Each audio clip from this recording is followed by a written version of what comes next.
எளிய மக்கள் அவ்வளவு கோவப்படுறாங்க. ஒரு லேடி அது பீகார்ல அவ்வளவு கேள்வி கேட்குது, பீகாரி லாங்குவேஜ்ல அங்க போராட்டம் நடத்துறவங்க. அதெல்லாம் விடுங்க. ஒரு கர்ப்பிணி பெண்ணை பார்த்தா நீங்க என்ன செய்வீங்க?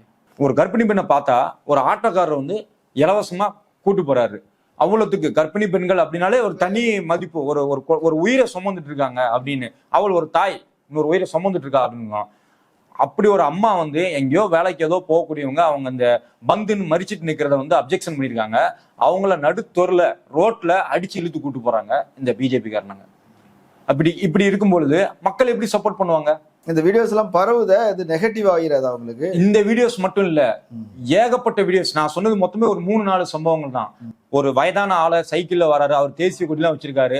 அவரு தான் கடையை திறக்க போறாரு, நீ எப்படா கடையை திறக்க போலான்ட்டு அவரை தள்ளி விட்டு அடிச்சுட்டு அதை வேற நியாயம் வேற படுத்துறா ஒரு ஆளு பிஜேபி காரன்.